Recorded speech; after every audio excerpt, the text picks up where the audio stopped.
Eric, do you agree with Rohit's basic framework when it comes to medicine that we talk about all the dangers of technology and giving over agency and giving over data, but the actual harms are maybe less than you might think?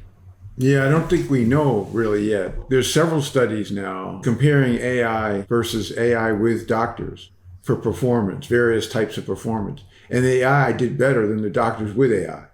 So you say, well, this isn't expected. Everything was supposed to be hybrid. And if you extend that to having agentic support, perhaps, even more so, we still don't even know. Is it because doctors have a automation bias? Is it because they aren't grounded in how to use AI? Yeah, it's really fuzzy right now. So we're not as advanced in the medical world domain as a lot of the other areas that are adopting AI much more quickly, just because, as Azeem mentioned early on, clinical decision making is much more tricky, delicate than some of the other things. In those studies, are the doctors using the AI versus the regular AI? Are the doctors overriding AI when it's Yes, correct and steering it wrong and then accepting the AI when it's wrong? both. Yes, They're doing both. yes. So, Awesome. yeah, so the underperformers, which is, there's 50% of doctors are below average, right? They're more likely to accept the input, whereas the experts, in quotes, they're rejecting the AI good input. So, yeah, you get a lot of noise, unfortunately.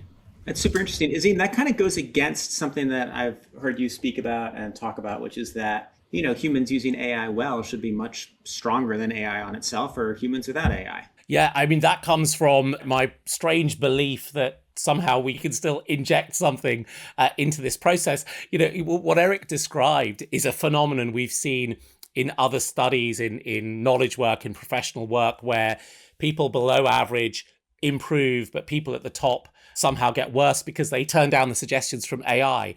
But I think you get to this new level of capability because you are using a tool where you can get much more done. And what I've noticed, there's a guy called Andrej Karpathy, who's one of the great deep learning engineers. And Andre is a much better software developer than any of us will ever be. And he has handed so much of that over to his AI systems. He is the ultimate experts that Eric has alluded to.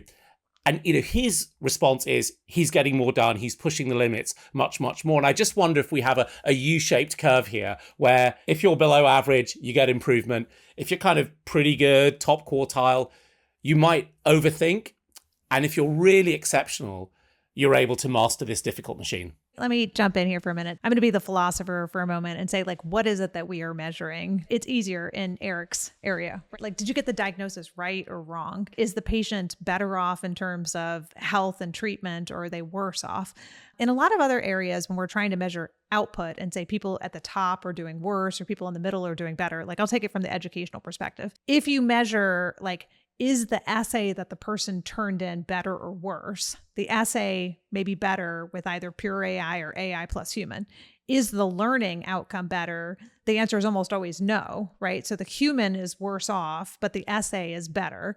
And then if you look at that collectively across humanity, the question is humanity better off because we have more, AI produced polished essays, or is humanity better off because we have, people who don't learn and there's a big gap between what it is that they can create as output versus what it is that they understand, absorb, and do well at.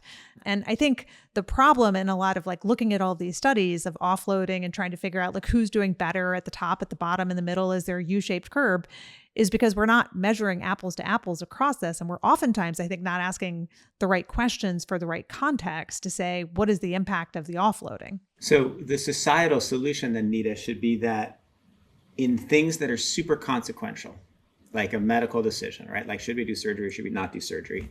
We should have the AI make the choice. But in stuff that's not so consequential. Well, ask the question in the short term versus the long term, Nick, which is carry that out for a while. Now you have physicians who no longer have intuition about whether or not to do the surgery or not do the surgery.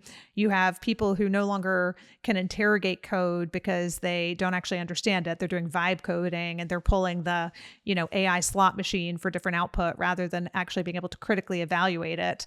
And over time, are we better off or worse off? And I think if we're looking at it that way, instead of just looking at today, do you make the decision to do the surgery or not do the surgery. I worry in the long term that we end up in a much worse position than in the short term. Thanks for listening all the way to the end. If you want to know when the next conversation is released, just hit subscribe wherever you're listening. That's all for now, and I'll catch you next time.